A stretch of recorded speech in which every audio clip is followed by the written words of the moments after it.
Today I'm going to share my top 10 tips for how to pay off your mortgage fast in 2024. At the time of filming this, Australia has gone through 13 interest rate hikes.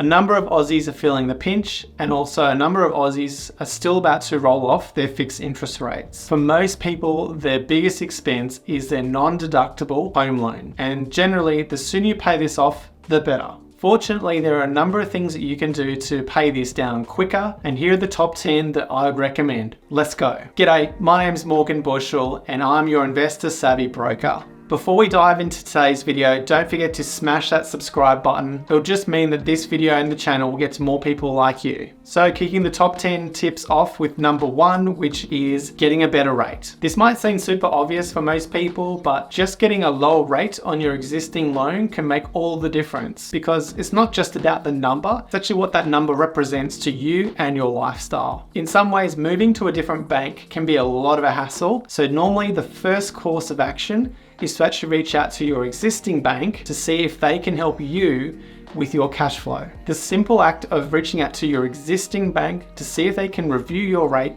and give you a better rate can be the difference between having a higher repayment on your loan and obviously, well, a lower repayment. You can either do this yourself, or if you've got a mortgage broker, they'll do this on your behalf on a regular, ongoing basis. Tip number 2 is refinancing your loan. As I kind of alluded to in tip number 1, if your existing bank cannot help you at all, the next course of action is to refinance your current loan to a new bank. If you do decide to do this, make sure you weigh up the fees of leaving your current bank and going to the new bank. There's no point doing this whole exercise if it's going to cost you more money to move in the long run. Tip number 3 is changing the frequency of your repayments. Changing the frequency of your loan repayments from monthly to fortnightly may seem like a very easy change, but this simple little change has a big impact to the life of your loan. This very simple change to fortnightly just means that you end up making one additional repayment within the year without actually straining your own budget.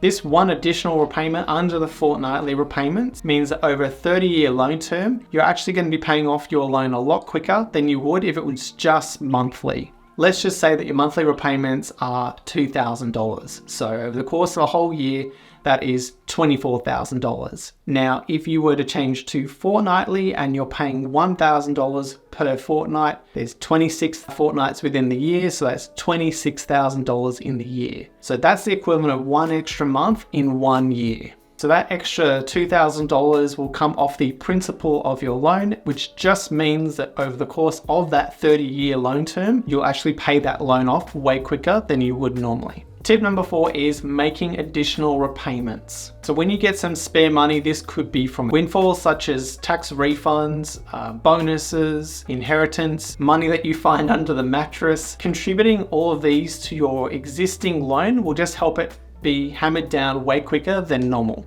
By doing this, not only does it just reduce the existing loan term, but it also reduces the total amount of interest that you'll pay over the life of that loan. What I'm trying to say is you want to be making additional repayments on top of what you already are, and that can be in the form of spare money, anything that you get. I'll give you an example. Let's just say that your loan is $700,000. And let's just say that you decide you want to contribute an extra $400 per month, and your existing repayments are $688. Over the course of about 12 months, that will roughly equate to $4,800, which in this case is a little bit more than a month's worth of repayments. Let's just say your loan was a 30-year loan term. Simply doing this $400 per month in this example will shave your loan term down by 6 years. So you'll actually be mortgage free in 6 years quicker than if you just met the minimum repayments. And by doing that, you're actually going to save the equivalent of $200,000 in interest. Tip number 5, which is kind of similar to the last one, is making really lump sum payments at the beginning of the loan. Making these additional repayments at the beginning just has a really big impact over the whole life of the loan. This essentially gives you a little bit of flexibility here. What I mean is, if you do have that lump sum that you have contributed to the loan, what you could technically do is contact the bank and ask them to cancel that redraw, or basically permanently reduce the limit and the balance of that loan. By doing this, it actually means that your repayments that you have to meet every month or fortnight will then reduce. By doing this, it just means that you're going to have a little bit more ease with your repayments. They'll be lower. And if you do need that kind of flexibility, then there is that option. Tip number 6 is putting all your savings into an offset account. For those that don't know what an offset account is, it is a regular transaction account that is linked to your loan in the background. Every single dollar that you put into that offset account offsets the loan by that exact dollar. Hypothetically speaking, if you had a loan of $400,000 and then you put $50,000 into that offset account, rather than paying interest on $400,000,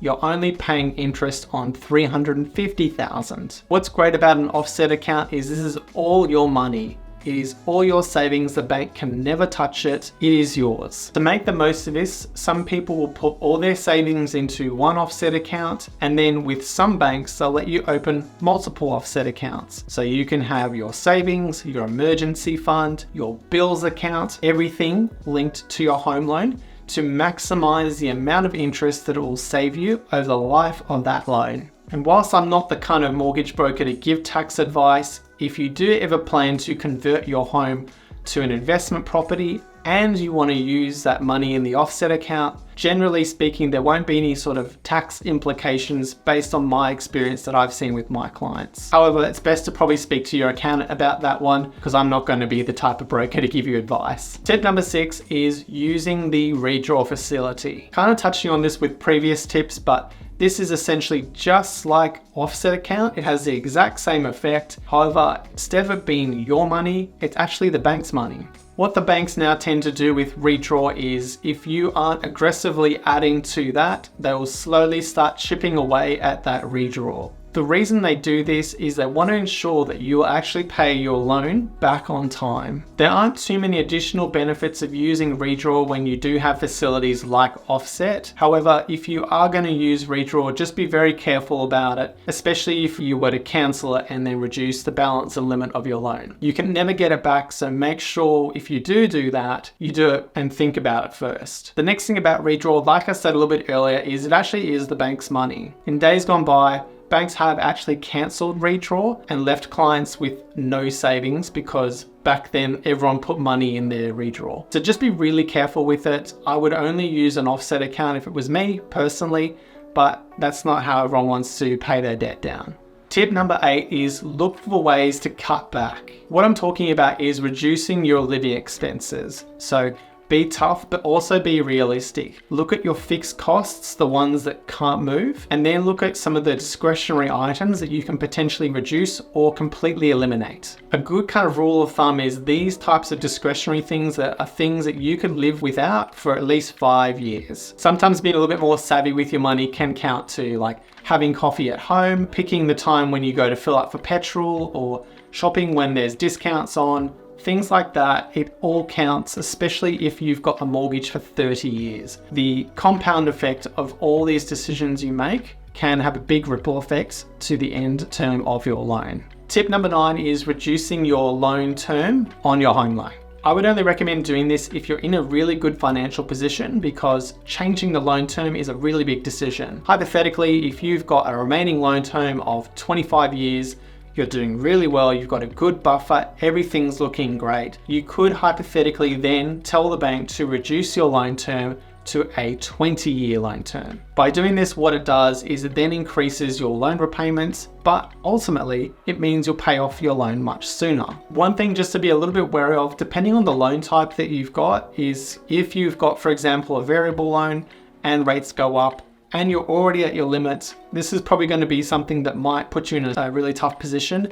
So I really do stress that if you should only do this if you're in a good financial position. Tip number 10 is renting out a room. Now this will obviously only apply if you've got more than one bedroom in your property, but listing a place like on Airbnb for a spare bed, or if you happen to be out of town, for example, or you're traveling on holidays, whatever, getting this additional rental income can actually help pay down your mortgage way faster. One thing just to be a little bit mindful of is if you do have a unit or a townhouse townhouse and you're part of a strata corporation, just check with strata to make sure that you actually can do this. If you are renting your property to overseas students or people just in general from overseas, just check with your local council, whoever governs foreign affairs, to make sure that you can actually do this as well. Bonus tip, this only applies to people who have investment properties. And this saucy tip is use the rental income from your investment property to pay down your home loan. So if you've got an existing property, direct the rental income from your investment property straight into your home loan.